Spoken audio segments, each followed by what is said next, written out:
سڵاو حیجابی بە کۆمەڵ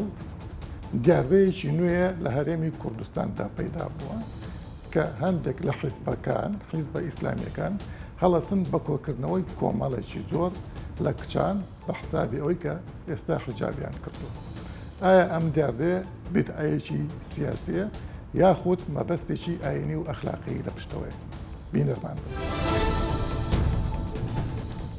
دیاردەی حیجاب یان باڵاپۆشی وەک دیاردەیەکی کۆمەڵایەتی هەم بە ئاینی کراوە و هەم بە سیاسی هەر بۆیە هەمیشە جێگەی مشتومڕ بووە. بەشێک لە شارەزایانی ئاینی پێیان وایە ئەمە بەشێکە لە هێماکانی ئیسلام و پارێزگاری لە ئەخلاقیات و دابوونەریتی ئاینی دەکات و لە بەرامبەریشدا ڕەخنەگرانی ئاینی جەخت دەکەنەوە کە حیجاب یان باڵاپۆشی هیچ پەیوەندێکی بە ئیسلامەوە نییە، بەڵکو دیاردەیەکە هەڵقوڵاوی کۆمەلگای بەدەوی نیمچە دوورگەی عەرەبیە و تەنانەت لە قورئانیشدا هیچ کاتێ حیجاب بەو مانایی کە ئێستا بەکاردێت بەکار نەهاتووە. ئەم دیاردەیە ئەمڕۆ گۆڕانێکی زیاتری بەسەردا هاتووە و بووە بە ئامرازێک بۆ پرۆژەی سیاسی و هەر بۆی حیزبە ئیسلامیەکان لە کوردستان بین نابینێک ڤیستیڤاڵی باڵاپۆشی و سەرداپۆشین بۆ کچان ڕێک دەخەن و بەمەش بانگەشەیەوە دەکەن کە ڕێگەیەکی تۆکمەیان دۆزیوەتەوە بۆ پاراستنی ئافرەت لە چاوتێبڕین و پاکیزەیی. بەڵام ئایا داپۆشینی ئافرەت بە تایبەتی بەو شێوازەی ئەوان بانگەشەی بۆ دەکەن لە چاوی پیاوان ڕێبازێکی ئەخلاقی لە خودی خۆیدا لە کاتێکدا لەم نێوەندەدا ئافرەت دەکرێتە بابەت و پیاویش وەکو بکەر دەردەکەوێت. لە ئێستادا مەسەلەی حیجاب بۆتە مەسەلەیەک وەک مەسەلەیەکی مەسیری سیر ئەکرێ لەلایەن حیزبە ئیسلامیەکانەوە. لە کاتێکدا حیجاب بە درێژایی مێژوو جێگەی قسە و باس نەبووە. ئافرەت خۆی بە تەبیعەت بەهۆی ئەو کۆمەڵگەیەوە کە تیا دانیشتووە جلەکانی وەک جلی کۆمەڵگەکەی خۆی لەبەر کردووە. لەمە زیاتر و کەمتر نەبووە تەنانەت لە کۆمەڵگە عەرەبیەکاندا لە پێش ئیسلامیشدا. کەچی لە ئێستادا مەسەلەی باڵاپۆشی یاخود حیجاب دەکرێتە فەرزێکی گەورە و دەکرێتە ئەساسێک لە ئەساسەکانی ئیسلام. ئەگەر ژنێک یا ئافرەتێک سەری نەپۆشێ ئەوە بە ئافرەتێکی بەدڕەوشت یاخود ئافرەتێک بێدین سەیرەکرێت. لە ئێستاشدا بۆ ئەم بۆنەیە هەموو ساڵێک حیزبە ئیسلامیەکان ئاهەنگی بە حیجابکردنی بە کۆمەڵی کچان و کچۆڵانمان پیشان دەدەن.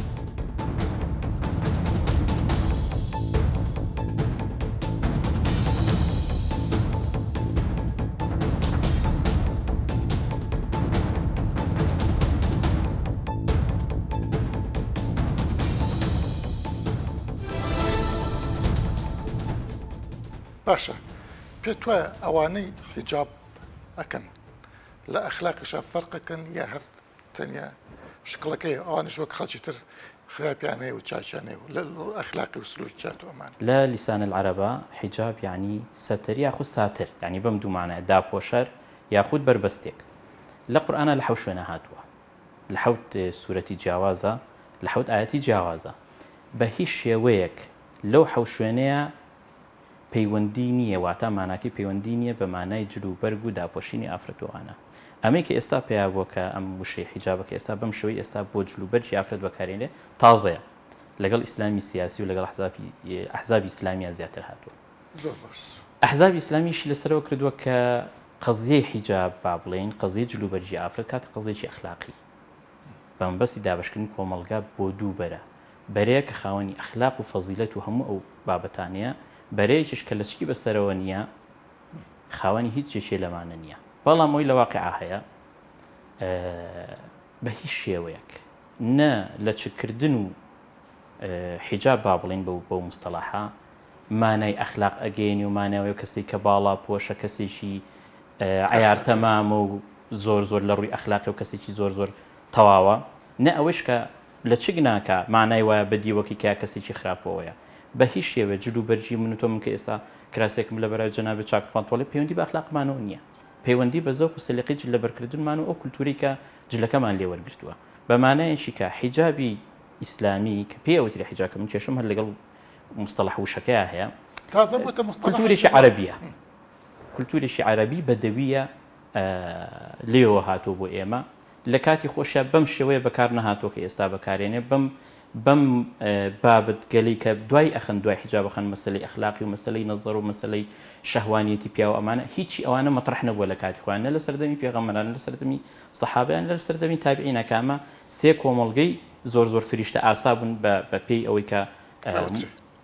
ئەوتریانی باشە ئێمە لەم ساڵا بە زۆری ئەم ساڵ ئەتوانین بڵین 2020 شۆڵە 2021 دیاردەی حیجابی بە کۆماڵ دروست بۆ لەلایەن حیزبە ئیسلامیەکانەوە بزات ئەم 1000 ئەکا و 1300 ئەکات پێت وایە ئەمە شتێکی دینیە خەمخۆریە بۆ کۆمەڵگە یا دیعایەکی حیزبیە مؤتەمەرێکی جەمال عەبدولناسر هەیە کە لەگەڵ حیزبەکە ئەندامانی حیزبەکەی کۆبووەتەوە باز لەوەکە کە مرشدی ئەو کاتی ئیخوان کە حەسەن هوڵەیبی بووە داوای لێکاڵێت تۆ بە جەمال عەبدولناسر لە وەکو حاکمی ئەم وڵاتە داوا لە ئافرەتکە کە لە چک بن بەسەریا جەمال عەبدولناسر لە پێم وت تۆ کچێکە هەیە لە کولی تۆ بە لە چک نایە بەسەریا ئێستا تۆ تێم بە کۆمەلگا بڵم لە چک با بەسەریا بە ئافرەتیم مجتەمەع بڵێم بە بەوەنە هەزار لێوە جەمال عەبدولناسر چیمان پێ بڵێ ئێوە پێمان بڵێ کە مەسلەی لە چک مەسلەیەکی حیزبیە مەسلەیەکی ئاینی نییە ئەگەر مەسلەیەکی ئاینی بێ ئینسانە بێ لە پێشا داوا لە کەسوکارە نزیکەکەی خۆی بکە جێبەجێکە نەک داوا لە کۆمەلگا من بۆ خۆم ڕسمی حەسەن بەنام بینیوە لەگەڵ کچەکەی سفورە عمری 14 ساڵەکە بێ شێخ محەممەد غەزالی کە لەیشێکە لە زانا گەورەکانی ئیسلام کچەکەی ئەیە بەشوو هەر سفورە ئەی بۆ لە ئێستاەوە قەبەک کراوە ئیتر حیجاب بۆتە شەرتی ئیمان و نائیمان ئەوە حیزب هیچ حیزبێکی ئیسلامی نییە تەنانەت لە چ کشلێکیش قوبوڵ بکە نەک بێ لە چک لە ئێستا کاک سوورانگەر سەیری ئەم دوو کۆمەڵە بکەی کە لەم بینەیە ئەم تاجی زێڕینە کەنایەن ناوە تاجی زێڕین دیقەتی بەی سێرەکەی هەموو یەک جلی لەبەرایە یەک جۆر ڕەنگ یەک سەرپۆش یەک باڵاپۆشی تا خوارەوە ئەگەر جوان دیقەتی ئەمە بەی سێر هەستەکەی ئەمە لە جۆرێکە لە قاڵبدانی ئافرەت و جۆرێکە لە بەیەگەڕانکردنی کۆمەلگا و لە لایەکەوە دابەشکردنی کۆمەلگا بۆ ئەو دووبەرەی کە باسمان کرد واتە لە ڕووی ئەخلاقیەوەیە جیاوکاتەوە لە ڕووی کولتوریەوە جیاوکاتەوە لە ڕووی جەندەریەوە جیاوکاتەوە لە ڕووی بیرکردنەوە کە لە هەمووی خەتەرترە ئەوێ جیاوکاتەوە ئەوێ بە ئافرەت بڵێت تۆ یەک ڕەنگی پێویستە تۆ یەک ڕەنگبی تۆ ئەم جلەو لە بەرابێ بەم ڕەنگەش ئەوەی کە من بۆ دیارێکم ئەمە ئاسانترین شێوازە بۆی کە کۆنتترۆلی کۆمەڵی خەڵک واقع ئەم قسەیە بە درۆ ناخاتەوە ڕئیسی پەرلەمانی ئێستای هەرێمی کوردستان ئافرەتێکە باڵاپۆش محەجەبە ڕێکوپێک سەربەیەکێتی نیشتیمانی کوردستانە پارتی لەوانێ ئەوەنەی سەرپۆش بەسەری تیا چارەکی ئەوەنە بێسەرپۆشی تیان نەبێت ئیتر بۆ تۆ ئەمە داگیرەکەی بۆ حیزبێکی دیاری کراوە لە ئێستا حیزبی ئیسلامی تەبەنیە ماکەن هۆکارەکەی لەبەرەوەی کۆنتترۆلی کۆمەلگا بکە لەبەرەوەی کۆنتترۆلی ئەو نیوەی کۆمەلگا بکە کە زۆر بە ئاسانی لە ڕێگەی ترسانیەوە لە جەهەنەم لەوەی کە تۆ ئەگەر لە چگنەکەیەکیدا جەهەنەم کاسیاتون عاریات لەبەر ئەوەیە کە بێ مەشروع هیچی نییە بیڵێ ئەمە ئاکاتە مەشروع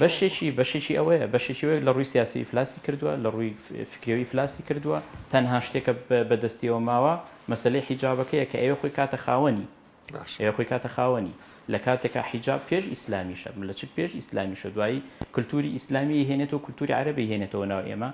و ئەو لە چی کە جەنابیشە باس کردی سەرۆکی پەرلەمانوانەوە بنمونە هێنێ ئەوە لە چکە کولتوریە ئەوەیە کە لە باو باپیرانمانەوە بۆ ئێمە ماوەتەوە مەبەستم ئەوەیە حیجاب یا خۆداپۆشین مۆرچی حیزبی ئیسلامی نییە نەکەرەوەم پێم وایە ئێستا حیزبێک وەکو پارتیکە حیزبێکی گەورەیە لە حیزبە ئیسلامیەکان و خەڵکی متەدەینی زیاترتیایە تر بۆچی ئەمە قۆر خەکرێتیانێت بەم شێوەیە جەنابەت نمونەت هێنا بۆ وێنانەی محەممەد غەزالی و حەسەن بەننا حتاکو ساڵی هەفتاکانیش لە هەموو ئەزهەرە ئافرەتێکی محاجبە نەبووە ئەمە جامیەکانی تر بە هیچ شێوەیەک نەبووە کە ئافرەتێک بووە لە ئەزهەریش خوێنێتی و ئافرەتی محاجبە نەبوو ڕسمەکانی ژەیە کە مەلا و مفتەکان دەرزیان پێڵن هیچیان حیجابیان نەکردو سەرپۆش بەسەر نین دواتر کە ئیسلامی سیاسی لە ڕووی مەشروعی نەتەوەی لە ڕووی مەشروعی کللتوری لە ڕووی مەشروعی ئەخلاقیەوە هەرز ئەهێنێ ئیفلازەکە ئەم بابەتی حیجابە زەقەکەنەوە لە ناو کۆمەڵ دەتوانێت ئێران دەوری بوو بێ لەمە ئێران سعودیە شۆڕشی ئیسلامی ئێران لەوە کە خۆمێنی هەموو تەزدیرکردنی شۆڕشی ئیسلامی ئێران هەموو شعب ئێرانیەکە بە محەجەبەیە ئەشیکا بە یەک ڕەنگیکا بەڕەش سعودی هەموویەکا بەڕەش ئەفغانستان هەموویەکا بەشی ئەمەیە کێشەکە یعنی کاتێکە لە ڕووی فکری و ئیفلاسەکەیت ئەبێ پەنابەری بۆ شتێکی کە کامی زۆر ئاسانە کامی زۆر پێویستی بەبیرکردنەوە مختەزوافەکە ژنە لەم شتێ ئەتوانین بڵێن نقطە زوعفەکە خاڵە لاوازەکە نەخوێندنەوەیە، نەبوونی هوشیاریە، نەزانینەوەی کە لە قورئانە هەیە، نەزانینەوەی کە ئەمە لەکوێوە سەرچاوی گرتووە، وەکو باسم کرد حیجاب لە قورئانە بەمانای جلوبەرێک نایە بە هیچ شێوە. زانایەک مەلایەک خەتیبێکی معتەبەر لەم شارەیە گوێم لێ بۆی وت هەر ئافرەتێک سەرپۆش نەکا بەقەی تاڵەکانی قژی وەک ئەوەیە زینا بکە. دوای ئەمە لە چۆ هات لە چه حەدیثێکا هەیە لە چی؟ کاک سۆران ئیشارەتم پێیە بە هیچ شێوەیەک بە هیچ شێوەیە. طبعاً بۆ یعنی پرسیارەکە ئەوەیە ئەگەر حیجاب لە قورئانە بەمانەی داپۆشینی جلنایەت بۆ وشی حیجابیان هەڵبژاردووە لەبەرەوەی لە هەموو قورئانە بگەڕی یەک مستەڵەحمان نییە باز لەوە بکات کە سەر تاپا لەسەرەوە بۆ لەسەر بۆ بنی پێی ئافرەت ئەبێت یعنی مستەڵەحێکمان نییە بۆ لە قورئانە لەبەرەوە ئەمان هێناوە. بەڵێ پێت وایە حیجاب خۆی فەرز شتێکی دینی نییە؟ هەر من نەیڵێم ئێستا مناقەشەیەکی زۆر هەیە حتا لەناو ئەزهەریەکانە هەیە کە حیجاب بەو شێوەیە نییە کە باز ئەکرێت و حیجاب فەرز نییە بۆ چونکە عیلەتی حیجاب نەماوە والأحكام تدور مع العلل علتەکەی وەختی خۆی طبعا ئەگە باسی جلباب کێمێکە درێژە و تاکو خوارەوە هەمومان نەزانین کە سەردەمانێک ئافرەت بۆ چوونە سەر ئاوانت شەو چوونەتە دەرەوە گەنج وەستاوە بۆی کە ئەو جاریانەی طبعا مجتمعی مدینە مجتمعی پێغەمبەر مجتمعی ئەسحابە دوو جۆر ئافرەتی تیا بوو ئافرەتێکی سەربەز ئافرەتی حڕ ئافرەتێکی جاریە بەڵێ کەنیزەک ئافرەتە جارێکە کە شەو چۆتە دەرەوە گەنجی ئەو منتیقەیە هاتون تەحڕوشیان پێکردوون بەڵام لەبەر ئەوەی کە ئافرەت هەمووی یەک جۆر جلی لەبەرا بووە بە حڕەکەوش و بە جاریەکەوە هەندێک جار خێزانەکانی پێغەمبەریش بەرەوە کەوتون لە یەکێ لەوانە حەفسەیە لەبەر عومەر چۆشکاتی کردووە کە پێغەمبەری خوا باش تێ بکەین ئافرەتی حڕ جیاکرێتەوە لەبەرەوە ئەو ئاەتە هاتووەتە خوارەوە کە جلبابی ئافرەتی حڕ ئەبێ درێژ کرێتەوە ذلك أدنى أن يعرفن فلا يؤذين إلاقي بو آزردانه هبوك إستا لبروك مجتمع كوملقا نكنيزة شتيايا نعبدي تيايا نجاري تيايا أو آزردانا نماوا كواتا شرطي حجابي جنماوا شرطي جلبابي دريج جنماوا أجر ببي قاعدة فقهية خوان الأحكام تدور مع العلل بها باشا يا ما زور جاروتري حجاب بو منع بلاو بونوي فساد لكوملقا بله أم قصي زور باوا يعني بله بەڵام ئێمە سێرەکەین ئەو کۆمەلگانش کە حجابن هەمویان فەسادی هیچ کەم نییە شاری سلێمانی لە سەردەمێکە کە یەک حجابی تیان نەبوو تا نەوەدەکان ئێمە بیرمانێ لە ئێستا فەسادی ئەخلاقی و سیاسی و ئیداری و لە هەمولانەکانەوە کەمتر بووە لە ئێستاکەوتە چیمان کرد ئەم قسەی لە دوو ڕۆوە هەڵەیە هەڵەیەکی کوشندەشە لە ڕوێشی تاریخیەوە لە ڕۆیشی واقعی ئێستامانە لە ڕۆ تاریخێکەوە ئەو سەردەمی کە گوایە حیجاب فەرز کراوەتیایە لە بەروی کە پیاو نەزەر نەکا لە ئافرەت هەر لەو سەردەمەیە جاریە بەڕووتی گەڕاوە یعنی ئایا جاریەکی چاوشینی سپیپێستی بیزەنتی یاخود ڕۆمانی جوانتر و جێگەی سەرنجەیە عەرەبێکی و کاتە دوو سوقی نەخاسەمان هەبووە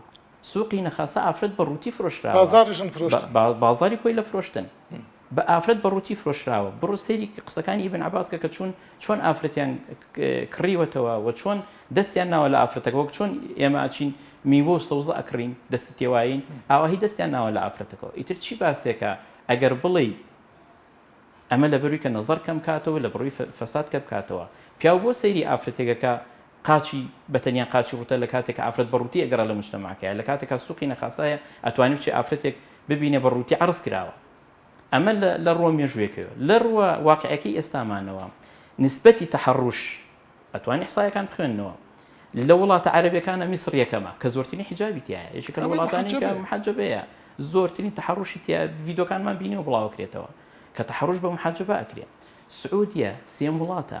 لە عالەمی ئیسلامیە ئەفغانستان یەکەم وڵاتە یعنی نسبەتی تەحەڕوش لە میسر و لە ئەفغانستان لە ئەمریکا و لە سوید و بەریتانیا و ئیسپانیا زیاترە کەواتە حیجاب بە هیچ شێوەیەک نەپەیوەندی بە مەسەلەی نەزەر و کەمکردنەوەی کێشەی ئەخلاقیەوە هەیە نە ئەشتوانێ بیکە واقعیش سەلمانێتی کەنی کردووە مێژووش سەلمانێتی کە بۆ ئەوە نەهاتوو نەشی کردووە.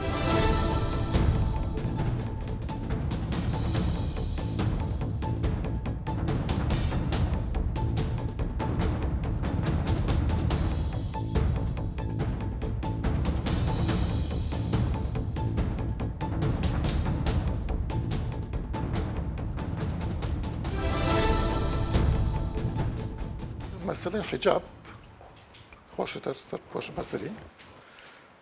خەریکە ئەبێتە دیاردەیەک وەک ئەوەی ئیسلام یا ئەفرەت لە وەکو ئەڵەی دوو پارچە قوماشاگل درابێتەوە تۆ پێت وایە ئەم قسەی ڕاست بێ لە ئێستادا ئەگەر لەسەر مەسلەی حیجاب قسە بکەین لە ڕاستیان حیجاب جگەلەوەی مۆرکێکی ئاینیە ئێستا مانەوێ نەمانەوێ بۆتە مقدەساتێک لای ئەوانەی جەماعەتی ئیسلامیەکان و ئەو کەسانی کە شوێن کەوتوی و ئاینەن و ئەو کەسانەی گروپ و جەماعەتە ئیسلامیەکان لەبەرەوە لێرە تا ڕادەیەک ئەتوانم بڵێم بۆتە ڕەمزێک لای ئەوان و بۆتە سیمایەک و مقدەساتیشە بۆیە قسەکردن لەسەر مقدەسات و ئایدیای خەڵک بە شێوازێک سایستایلێکە لەسەر پشت ئەزانی خۆی چۆنە خۆی هەموو کۆمەڵگەیەک خاوەن نۆرمی خۆیەتی و چ لە ڕووی سیاسیەوە بێت چ لە ڕووی کۆمەڵایەتیەوە بێ ئەمانە بنیاد و سیستمی کۆمەڵایەتی هەر کۆمەڵگەیەکن حیجاب نازانم بەو مانایە و بەو ستایلی کە بۆی دیاریەکرێ بەڵام بە شێوازێکی گشتی لە هەر کۆمەڵگەیەکە کە کۆمەڵگەکان دینیان وەرگرتووە بۆ خۆیان ئەو دینە نۆرماندویانەوانێ هاوک چۆنەڵێ لەگەڵ نۆرمی کۆمەڵگاکەیانە و هەموو ڕوکنەکانی دین هەموو دوو دین مڵکی گشتی پێتوانی ئێستا کەسانێک یا گروپانەگانە بیکەنە مڵکیی تایبەت هیچ شتێک مڵکی گشتی بێ بکرێ بە مڵکی تایبەتی سەرکەوتو نابێت بنیادی کۆمەڵگە سیستمی کۆمەڵگە مقدەساتی کۆمەڵگە ئاینی کۆمەڵگە نەتەوایەتی کۆمەڵگە ڕەمزی کۆمەڵگە هەموو مێژووی کۆمەڵگە خوێنی شەهیدان هەمووش ئەمانە مڵکی گشتین کاتێک کە تۆ بەکارێنی بۆ لایەنێکی تایبەت ئەوە زوڵمی لەکەی چونکە لایەنی بەرامبەر ئەکەوێتە دژایەتیکردن لەگەڵ مەسلەی حجاب یاخود با بڵێن ئەو سەرپۆش بەستن لە ناو کۆمەڵگەی ئێمە شتێکی ئاساییە بە تایبەتی ئەطرافی شار تایم حجابیان کردو یاخود خواندا پۆشیوە یعنی ئەتوانین بڵێن سفور حاڵەتێکی نۆرمال نییە زۆر بە تایبەتی لە ئەطرافی شارانی ئیتر کاتێک کە تۆ کەسێک ئەەکەی بە حجاب ئایا تۆ کردوتە بە مسلمانە ئەم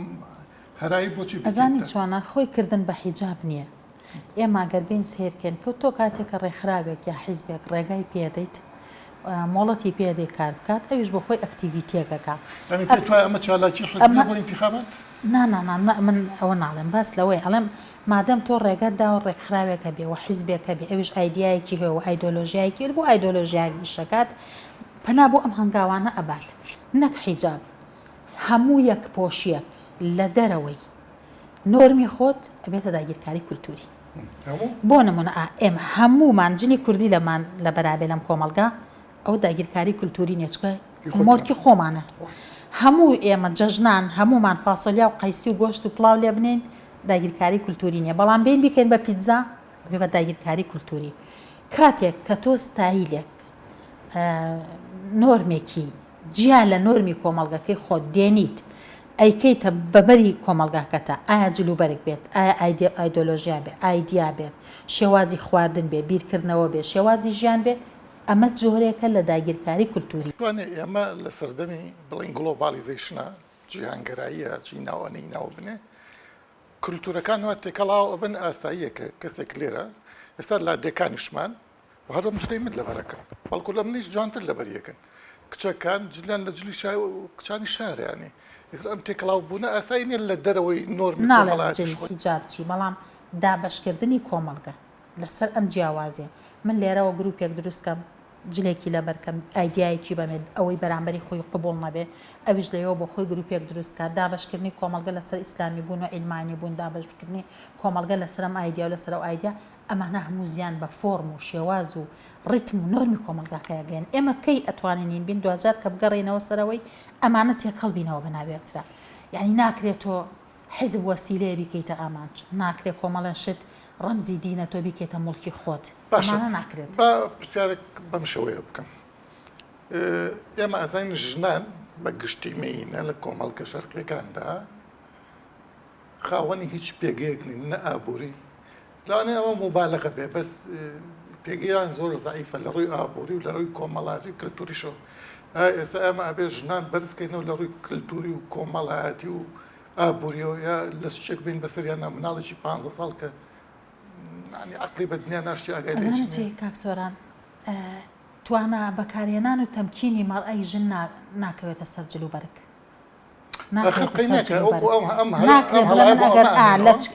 لە چکێک بدەم بەسەر کەسێک ئایتر ڕێگرە بم لە تەمکینکردن لەگەڵەوە منە لەگەڵ نەچک لەگەڵ هەر شێوازێک بێ ئافرەت هەر چۆنێک بێ هەر جلێکی لە بەرابێ هەر شێوازێک بێت گرنگ ئەوەیە تۆ تەمکینیکەیت گرنگ ئەوەیە ئێمە سوود لە تواناکانی ژنان ببینین تاوەکو ئێستا لەم کۆمەلگانەی ئێمە ڕاستە ژن بەکار لە ناو ئۆرگانە سیاسیەکانە هەیە لە زۆر ئۆرگانە هەیە بەڵام نەتوانراوە سوود لە توانا و تاقەکانی ژن وەربگیرێت بەکار بهێنرێت لەم کۆمەلگا تەوزیف بکرێت لە بواری پەروەردا لە بواری سیاسەتە لە بواری بنیادنانی ئەم کۆمەلگایە. پرسیارەکە بە شێوەی ڕووی دووەمی بکەم. ئێستا بچیتە کۆمەلگای میسری وەک لە میسرە خوان ئەڵێن و دیومانە 95% خەڵکی میسر محاجبن مەگەر نۆرمی کۆمەلگەکەیانە مثلا سعودیە بە هەمان شێوە مثلا پاکستان ئەوانە بە هەمان شێوە سووریا بە هەمان شێوە پرسیارەکە لەمەدا ئەم لەچکەی کاتێک کردووە هیچ پێشکەوتووە بە هۆی لەچکەکەەوە ئەزانی چۆنە بم بۆرە با دیوی دووەمی پرسیارەکەش ئایا کاتێک ئەم لەچکە ئەکا ئایا فەساد لە کۆمەلگاکەم بە تۆ بە تایبەتی فەسادی ئەخلاقی ئەزانی چۆنە بەنسبەت ئەو کۆمەلگانە و بەشێکی ئەو جلوبەرگە نۆرمی کۆمەلگەکەیەتی بەس میسڕوانە بووە چۆن نا کولتوری بەشێکی کولتوری کۆمەلگەکەیەتی دووهەم تۆ ناتوانانی بە تەنها حیجاب ڕێگربیت ناڵم ڕێگربی لە بەردەم هەموو فەسادێکە ڕێگربی لە بەردەم هەموو وەک ئەڵێم حیجاب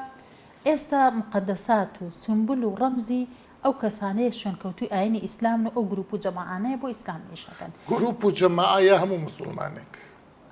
ئەوەی ئیمانی بە ئیسلام هەبێت ئەوەی ئیمانی بە مادەی ئیسلام هەبێت ئیمانی بە حیجاب هزار ئافرەت دەبینین محەجەبەش نییە و نوێژکەرە و ڕۆژ و گرە و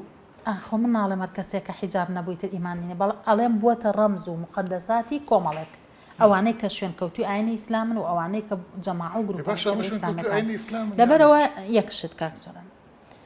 لە چک جل بوون یان نەبوون ڕێگرنیە لە بەردەم توانای ژنە ئەگەر ئێمە سیستمێکمان هەبێت ژن تەمکین کەین و ژن پێ بکەینێ جل هەبێت لە چک هەبێت لە چک نەبێ هیچ کاتێک ڕێگر نابێت بۆ خۆی لە چک هەبێت لە چک نەبێ هیچ کاتێک ڕێگر نابێت بەڵام من لەگەڵ ئەوانیم تۆ